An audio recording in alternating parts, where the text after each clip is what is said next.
বাড়ি জল থই থই, গাড়ির চাকা ডুবে গিয়েছে জমা জলে, ভাসছে রাজ্য সড়ক। বৃহস্পতিবার সন্ধ্যা থেকে লাগাতার বৃষ্টি, আর সেই বৃষ্টিতেই বাঁকুড়ার কোতুলপুরে ভাসল বিষ্ণুপুর আরামবাগ রাজ্য সড়ক। বৃষ্টির জল জমে জলমগ্ন হয়ে পড়ল কোতুলপুরের বেশ কিছু এলাকা। বেশ কয়েকটি বাড়িতে জল ঢুকে ঘটল বিপত্তি। এমন ঘটনায় এলাকার নিকাশি ব্যবস্থা নিয়ে ক্ষোভ উগরে দিলেন এলাকাবাসীরা।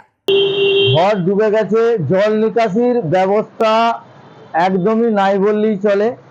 আয়রের পাড়ে যে আমাদের মেন ক্যানেল আছে, সেই ক্যানেল তো পলিথিন বা নোংরা জাতীয় জিনিসের জন্য বুঝে গেছে। তার কচুরিপানা সংস্কার করার কোনো ভূক্ষেপ নেই কারোই।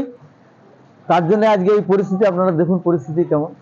ঘূর্ণাবর্তের প্রভাবে বাঁকুড়ার কোতুলপুরে প্রবল বৃষ্টি শুরু হয়। একদিকে এক নাগাড়ে বৃষ্টি, অন্যদিকে এলাকার বেহাল নিকাশি ব্যবস্থার কারণে জল জমতে শুরু করে কোতুলপুরের নেতাজি মোড় এলাকায়।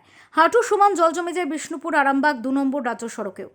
আমাদের আরামবাগ বিষ্ণুপুর টু যে অহল্যাবাই রোড রয়েছে, আমাদের কতুলপুরের মিলমোড় সহ নেতাজি মোড় বিস্তীর্ণ এলাকা কিন্তু জলে প্লাবিত হয়ে গেছে। আমরা সাধারণ যারা দৈনিক যাতায়াত করি তাদের তো একটা বিরাট রকমভাবে অসুবিধা হচ্ছে।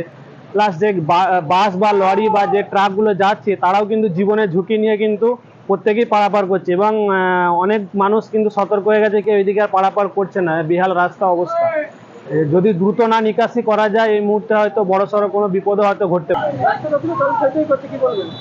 রাস্তা জলে থই থই করছে এখানটা। সত্যি কথা বলতে কি, যে ড্রেনগুলো রয়েছে, ড্রেনগুলো দীর্ঘদিন নিকাশি না হয় কারণে জলটা এতটা জমেছে। কিন্তু জলটা অতিরিক্ত হওয়ার ফলে আজকে এরকম একটা দুর্যোগ আমাদের কতুলপুরে মিলমোড়ে দেখা যাচ্ছে। এটা একটা গুরুত্বপূর্ণ রাস্তা। হ্যাঁ, এই রাস্তার মধ্যে এমনি বিপর্যয়। অবশ্যই এটা গুরুত্বপূর্ণ রাস্তা। মানে প্রত্যেক দিন এই রাস্তায় দৈনন্দিন মানে কয়েক হাজার হাজার মানুষ যাতায়াত করে, এবং বাস থেকে শুরু করে ট্রাক যাতায়াত করে। সেই সমস্ত ট্রাক বাসগুলো এখন জীবনের ঝুঁকি নিয়ে যাতায়াত করছে এই জলের জন্য। আর কিছুক্ষণ পরে তো হয়তো যাতায়াতও বন্ধ হয়ে যাবে। হ্যাঁ, অবশ্যই যাতায়াত। অনেক মানুষ হয়তো ঘুরপথে যাচ্ছে, এইদিকে হয়তো যেতে পারছে না, এবং হয়তো কিছুক্ষণ পর হয়তো আর কেউ আর যাতায়াতই করবে না, কারণ যে জলের হার বাড়ছে, মানে জল কমার জায়গায় বাড়ছে এখনো জল। এইটা এখন তো কলকাতা যাওয়ার রাস্তা। হ্যাঁ, অবশ্যই এটা আমাদের কলকাতা আরামবাগ তারকেশ্বর যাওয়ার রাস্তা।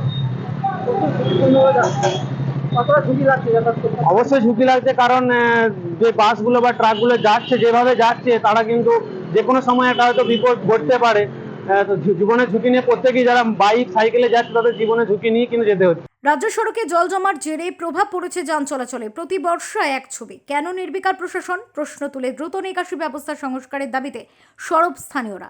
বাঁকুড়া থেকে শুভম কর্মকারের রিপোর্ট, ওঙ্কার বাংলা।